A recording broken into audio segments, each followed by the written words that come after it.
ಅವರು ನ್ಯಾಯಾಲಯಕ್ಕೆ ಹೋದ್ರು. ಈ ಮಧ್ಯದಲ್ಲಿ ಇನ್ನೊಬ್ಬ ಯಾರೋ ಒಬ್ರು ನಾನು ಆತನ ಮೇಲೆ ಕೇಸ್ ಹಾಕಿದ್ದೀನಿ, ಸುಳ್ಳು ಹೇಳ್ದ ಅಂತ ಅಂದ್ಬಿಟ್ಟು ಡಿಫರ್ಮೇಷನ್ ಕೇಸ್ ಹಾಕಿದ್ದೀನಿ ಕನಕಪುರದಲ್ಲಿ. 100 ಕೋಟಿ ಡಿಫರ್ಮೇಷನ್ ಹಾಕಿದ್ದೀನಿ. ಆತ ಇಂಟರ್ವ್ಯೂನ್ ಆಗಿ ಹಾಕಿದ್ದಾರೆ. ಸೊ ಇಲ್ಲಿ ಅದು ಅವ್ರ ಪಾರ್ಟಿರದು, ಪಾರ್ಟಿಯವ್ರು ಹಾಕ್ಸಿದ್ರು, ದೊಡ್ಡ ದೊಡ್ಡ ಲಾಯರ್ನೆಲ್ಲ ಮಡಗಿದ್ರು. ನಾನು ಸಿಂಘ್ವಿ, ನನ್ನ ಪರವಾಗಿ ಸಿಂಘ್ವಿ ಅವರು ಬಂದು ಆರ್ಗ್ಯುಮೆಂಟ್ ನಮ್ಮ ಕೇಸನ್ನು ಮಾಡಿದ್ರು. ಸರ್ಕಾರ ಪರವಾಗಿ ಕಪಿಲ್ ಸಿಬಲ್ ಅವರು ಬಂದು ಮಾಡಿದ್ರು.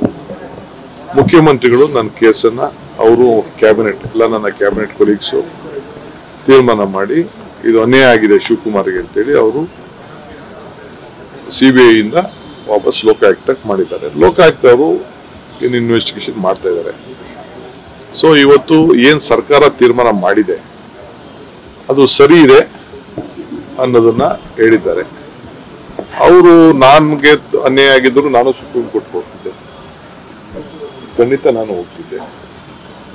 ಅವರು ಬಹುಶಃ ಇಲ್ಲಿಗೆ ಬಿಡ್ಬೋದು, ಬಿಟ್ಟರು ಬಿಡ್ಬೋದು, ಇಲ್ಲಾಂದ್ರೆ ಅವರು ಅಪೀಲ್ ಆಗ್ಬೋದು. ನನಗದು ಅವ್ರಿಗೆ ಸಂಬಂಧಪಟ್ಟಿದ್ದ ವಿಚಾರ. ಆದ್ರೆ ಇದು ಕೆಲವು ಜಡ್ಜ್ಮೆಂಟ್ಸ್ ರೀಸೆಂಟ್ ಆಗಿ ವೆಸ್ಟ್ ಬೆಂಗಾಲಲ್ಲಿ ಒಂದು ಜಡ್ಜ್ಮೆಂಟ್ ಕೂಡ ಆಗಿದೆ, ಅದನ್ನು ಕೂಡ ಅವರು ಹೇಳಿದ್ದಾರೆ. ಸೊ ಅದರಿಂದ ನನಗೆ ನ್ಯಾಯಾಲಯದ ಬಗ್ಗೆ ನಂಬಿಕೆ ಇದೆ. ನಾವು ಯಾರಿಗೂ ಮೋಸ ಮಾಡೋಂಥ ಅವಶ್ಯಕತೆ ಇಲ್ಲ, ನಾವು ಮೋಸನೂ ಮಾಡಿಲ್ಲ. ಸೊ ಕಾನೂನು ನನಗೆ ರಕ್ಷಣೆ ಕೊಟ್ಟಿದೆ ಅನ್ನೋದು ನನಗೆ ನಂಬಿಕೆ. ಯಾರು ನನ್ನ ಪರವಾಗಿ ವಾದ ಮಾಡಿದ್ರು ಅವರೆಲ್ಲರೂ ಕೂಡ ಈ ಸಂದರ್ಭದಲ್ಲಿ ಸರ್ಕಾರ ವಿಡ್ರಾ ಮಾಡಿ, CBI ಇಂದ ವಿಡ್ರಾ ಮಾಡಿ ಲೋಕಾಯುಕ್ತಕ್ಕೆ ಕಳಿಸ್ಕೊಟ್ಟಿದ್ದಾರೆ. ಅವ್ರಿಗೆಲ್ಲ ಈ ಸಂದರ್ಭದಲ್ಲಿ ನಾನು ಅಭಿನಂದಿಸ್ತೇನೆ.